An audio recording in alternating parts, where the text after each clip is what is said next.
Christmas is a time of joy, family, and celebration, but not every Christmas tale ends with laughter. Sometimes, the warmth of the season hides a chilling truth.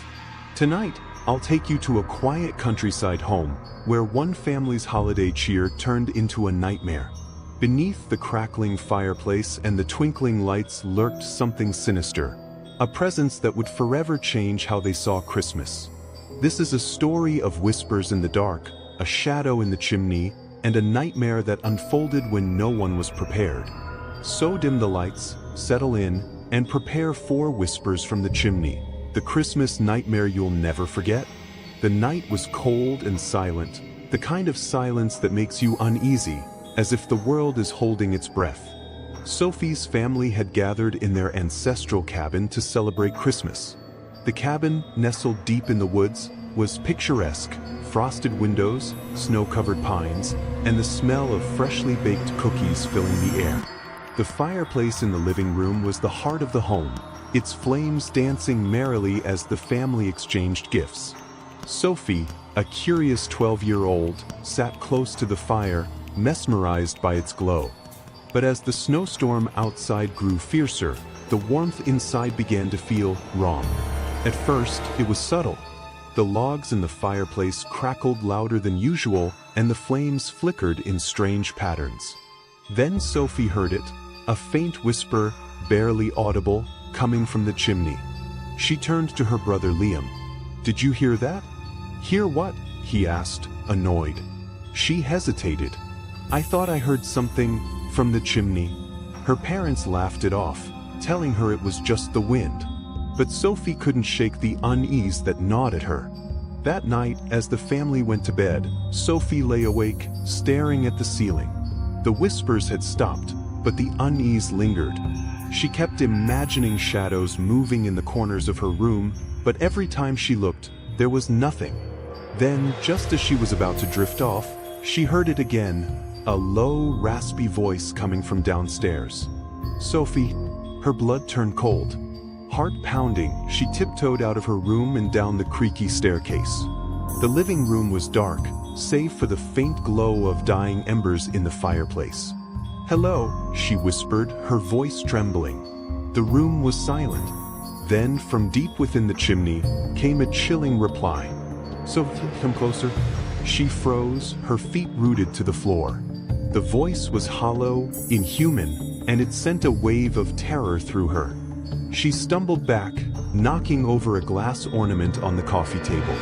The crash woke her parents, who rushed downstairs. "What's going on?" her dad demanded. "There's someone in the chimney," Sophie cried. Her parents checked the fireplace but found nothing. "It's just your imagination," her mom said, trying to calm her down. But Sophie knew better. Christmas morning came, and the storm had left a thick blanket of snow outside. The house seemed peaceful, but Sophie couldn't shake the memory of the whispers.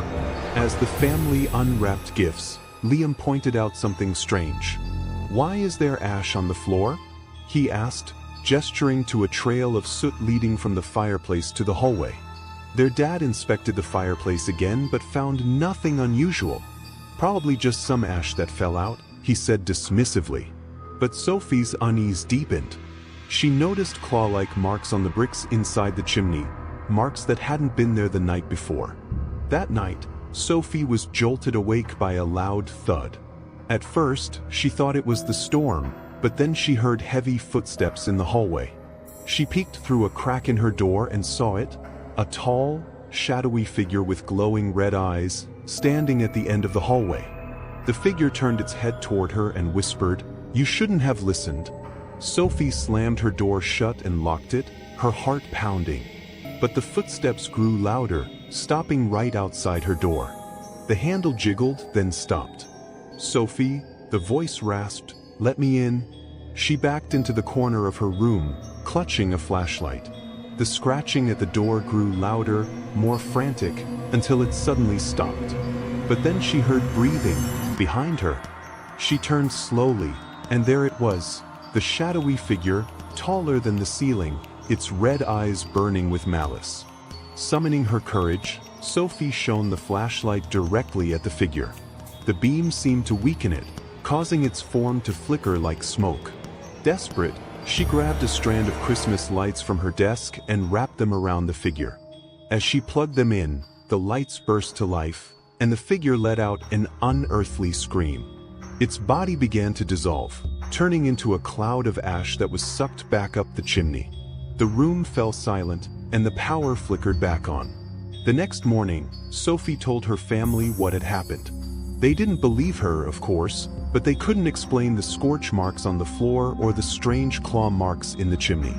As the family prepared to leave the cabin, Sophie glanced back at the fireplace one last time. In the ashes, she saw a single red ember glowing faintly, as if the shadow was still watching, waiting for its chance to return. Not all Christmas memories are warm and fuzzy. Sometimes, the season brings with it more than just cheer. So this holiday season, listen closely to the whispers in the dark. They may not be as harmless as they seem.